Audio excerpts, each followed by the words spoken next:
Shalom semua, salam sejahtera untuk kita semua. Perkenalkan, kami dari kelompok Nabi Paulus dengan anggota saya Kira. Saya Yesa. Saya Sarah. Saya Jotuan. Kami di sini ingin menjelaskan kehidupan tokoh Alkitab yaitu Nabi Paulus. Pertama-tama saya akan menjelaskan biodata diri Nabi Paulus. Paulus dilahirkan dengan nama Saulusus. Ia dilahirkan di kota Tarsus di Kilikia sekitar 1-5 tahun setelah Masehi di Provinsi Tenggara Terseus, Turki. Ia adalah seorang keturunan Benyamin dan Ibrani ada dalam kitab Filipi 3 ayat 5-6. Orang tuanya adalah kaum Farisi, satu kaum nasionalis Yahudi yang menaati hukum Musa dengan sangat ketat. Kaum yang berusaha melindungi anak mereka dari kenajisan orang non-Yahudi. Apapun yang berbau Yunani dibenci dalam rumah tangga Saulusus, tetapi ia dapat berbahasa Yunani dan sedikit Latin. Di dalam rumah tangganya, ia berbahasa Aram, sebuah bahasa daerah di Ibrani, yang merupakan bahasa resmi Yudea. Keluarga Saulusus adalah warga negara Roma, tetapi memandang Yerusalem sebagai kota yang sakral dan kudus terdapat dalam kitab Kisah Para Rasul 22 ayat 22-29. Pembahasan yang akan saya jelaskan yaitu yang pertama tentang kehidupan seorang Paulus, yang kedua yaitu pertobatan Paulus, yang ketiga yaitu pelayanan misi Paulus, dan yang keempat yaitu Paulus di penjara dan akhir hidup Paulus. Pembahasan pertama yaitu tentang kehidupan Paulus. Paulus lahir di Tarsus, sebuah kota yang terkemuka zaman itu di wilayah Kilikia. Nama Paulus adalah Saulus, nama yang diambil dari bahasa Ibrani, tetapi setelah bertobat, Saulus mengambil nama dalam bahasa Yunani, yaitu Paulus. Ia berasal dari suku Benyamin, tetapi ia juga memiliki kewarganegaraan Roma. Di kota Tarsus, Paulus mendapat kesempatan belajar tentang cara hidup bangsa yang bukan Yahudi. Ia menerima didikan menurut adat istiadat Yahudi. Pada usia 13 tahun, orang tuanya mengirim Paulus ke Yerusalem untuk memperdalam sekolah Tauratnya dan membekali diri untuk menjadi seorang rabi, dan ia belajar di bawah bimbingan guru besar dan yang sangat tersohor pada waktu itu, yaitu Gamaliel. Pembahasan kedua yaitu pertobatan Paulus. Pertobatan Paulus ketika Paulus telah menyelesaikan pendidikannya di Yerusalem. Ia kembali ke kota aslinya, Tarsus. Di dalam Kisah Para Rasul dituliskan bahwa Saulus hadir di Yerusalem pada waktu Stefanus, salah satu dari ketujuh diaken, dijatuhi hukuman mati. Waktu itu Saulus masih sangat muda dan ia menyetujui apabila Stefanus dijatuhi hukuman mati. Paulus menyaksikan kematian Stefanus, namun ia tidak mengetahui bahwa kejadian ini memainkan peranan yang penting dalam keputusannya mengikut Tuhan Yesus Kristus di kemudian hari. Kesalahan Paulus membuatnya membenci orang-orang Kristen, sebab menurut ajaran Yahudi, kekristenan adalah hal yang bertentangan dengan Taurat.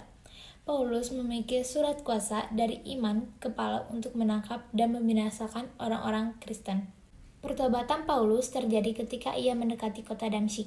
Pada waktu tengah hari, tiba-tiba sebuah cahaya yang membutakan mata bersinar mengelilingi Paulus dan teman-temannya. Ia rebah ke tanah dan terdengarlah suatu suara berkata kepadanya, "Saulus, Saulus, mengapa engkau menganiaya aku?" Jawab Saulus, "Siapakah engkau Tuhan?" Katanya, "Akulah Yesus yang kau aniaya itu. Tetapi bangunlah dan pergilah ke dalam kota. Di sana akan dikatakan kepadamu apa yang harus kau perbuat." Ada dalam Kisah Para Rasul 9 ayat 4-6. Paulus berdiri dari tanah dan mendapati dirinya buta.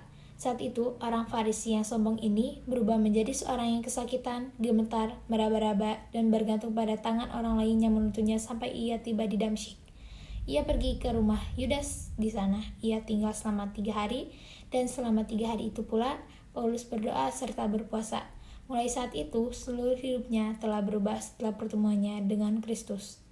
Pembahasan ketiga yaitu pelayanan misi Paulus. Pelayanan misi Paulus pertama dalam Kisah Para Rasul 13 ayat 4-13. Paulus bersama dengan Barnabas dan Yohanes Markus, seorang muda dari Yerusalem. Pekerjaan Paulus dan Barnabas dalam perjalanannya yang pertama memiliki 4 fungsi.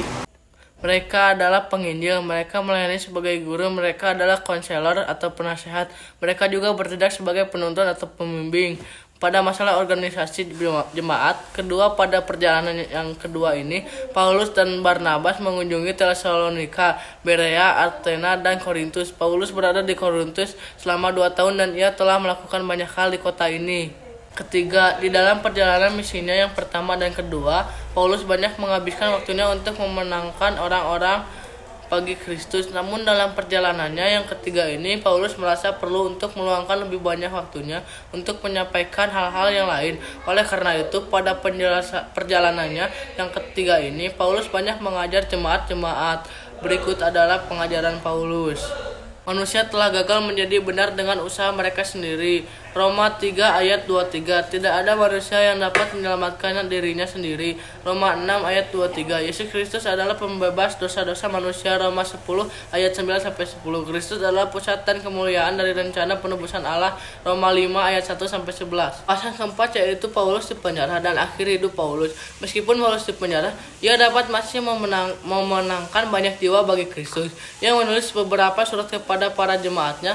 Kisah para rasul berakhir dengan tibanya Paulus di Roma. Diduga bahwa setelah penundaan yang lama, Paulus akhirnya diadili di Roma. Kemungkinan ia dinyatakan bersalah atas tuduhan-tuduhan yang menyebabkan ia dikirim ke Roma.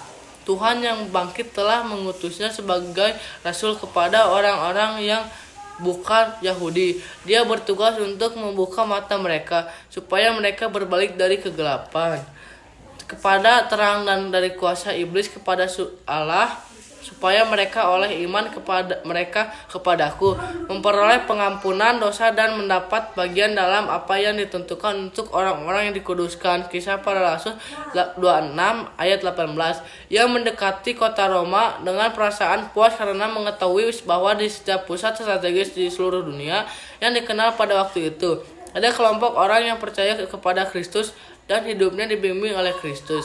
Paulus di penjara dan akhir hidup Paulus. Meskipun Paulus di penjara, ia masih dapat memenangkan banyak jiwa bagi Kristus. Ia menulis beberapa surat kepada para jemaatnya. Kisah para rasul berakhir dengan tibanya Paulus di Roma. Diduga bahwa setelah penundaan yang lama, Paulus akhirnya diadili di Roma. Kemungkinan ia dinyatakan bersalah atas tuduhan-tuduhan yang menyebabkan ia dikirim ke Roma. Tuhan yang bangkit telah mengutusnya sebagai rasul kepada orang-orang bukan Yahudi. Dia bertugas untuk membuka mata mereka supaya mereka berbalik dari kegelapan kepada terang dan dari kuasa iblis kepada Allah, supaya mereka oleh iman mereka kepadaku memperoleh pengampunan dosa dan mendapat bagian dalam apa yang ditentukan untuk orang-orang yang dikuduskan. Kisah para Rasul 26 ayat 18. Ia mendekati kota Roma dengan perasaan puas karena mengetahui bahwa di setiap pusat strategis di seluruh dunia yang dikenal pada waktu itu, ada kelompok orang yang percaya kepada Kristus yang hidupnya dibimbing oleh Kristus. Beberapa contoh Rasul Paulus. Yang pertama, pelayanan berorientasi jiwa. Dalam Kisah Para Rasul 20 ayat 18-21, 26, dan 27. Hal pertama yang menjadi rahasia pelayanan sang rasul adalah pelayanan berorientasi dan mencintai setiap jiwa yang dipercayakan Allah. Orientasi kepada jiwa bisa dilakukan bila kita melayani jemaat Allah dengan segala kerendahan hati. Kisah Para Rasul 20 ayat 19a. Paulus dengan segala cara berusaha menginjili semua orang sehingga pada akhir pelayanannya di Efesus ia bisa menghadapinya tanpa penyesalan. Kisah Para Rasul 20 ayat 26 dan 27. Contoh kedua, pelayanan yang berpusat kepada Allah. Kisah Para Rasul 20 ayat 22-25. Pemeliharaan Tuhan lebih dari sekedar materi. Di mata manusia, Yesus orang yang paling malang. Tetapi Alkitab justru menyaksikan bahwa di mata Allah, Yesus sangat dimuliakan. Contoh ketiga, kesadaran bahwa pelayanan milik Allah. Paulus sangat menyadari setelah ia pergi akan muncul serigala-serigala yang akan mengacaukan jemaat, yaitu pengajar-pengajar palsu akan menarik orang dari ajaran yang benar. Namun Paulus juga menyadari bahwa pelayanan adalah milik Allah, Allah yang akan memelihara jemaatnya. Contoh keempat, kesadaran bahwa pelayanan adalah kesatuan tubuh Kristus. Kesatuan serta perjuangan Paulus untuk membuat jemaat menyadari kesatuan antar orang percaya sebagai tubuh Kristus, kesatuan gereja, sebagai suatu tubuh begitu diperjuangkan oleh Paulus. Kesatuan ini bukan sekedar menjadi niat di hati ataupun ucapan di bibir, melainkan harus terwujud dalam tindakan. Hal yang dapat dipetik dalam kehidupan Paulus. Ada banyak hal yang kemudian aku pelajari ketika membaca surat-surat Paulus, rasul besar yang membuat pernyataan tersebut, khususnya surat terakhir yang tulisnya kepada Timotius, anak rohaninya. Setidaknya ada 4 hal yang kulihat mendasari keberhasilan hidup Paulus dan yang ingin ia wariskan kepada generasi setelahnya. Pertama adalah doa. Paulus sadar betul bahwa dasar pelayanannya adalah maksud dan kasih karunia Tuhan, semata dengan tujuan agar hamba Tuhan dalam Kristus Yesus dapat dinyatakan kepada dunia. 2 Timotius 1 ayat 9-12. Kedua yaitu teladan. Nasihat Paulus kepada Timotius untuk bertekun dalam firman Tuhan dan setia dalam pekerjaan pelayanannya bukan sekadar teori. 2 Timotius 1 ayat 13, 2 Timotius 3 ayat 10. Ketiga yaitu pengharapan. Paulus tidak menjadi tawar hati ketika menghadapi berbagai masalah yang menghadang. Keempat yaitu ketekunan. Pengharapan yang dimiliki Paulus melahirkan sikap tekun yang luar biasa. Pekerjaan yang ia lakukan untuk memberitakan Injil tidaklah mulus. Kesimpulannya, kita harus selalu bersikap mengandalkan Tuhan karena Ia pasti sudah menyediakan dan mempersiapkan hal yang terbaik untuk kita. Tetapi selain bersikap mengandalkan Tuhan dalam segala hal, kita juga harus mempunyai sikap teladan dan ketekunan yang besar, supaya Tuhan tahu jika kita sangat sungguh-sungguh berada di dalamnya. Dan janganlah kita gentar untuk selalu meminta pengharapan yang besar kepada Tuhan, sebab Ia selalu memberikan apa yang terbaik untuk kita. Jika dikabulkan, itu adalah sebuah hadiah, dan jika didengar, bersyukurlah selalu dalam setiap hal.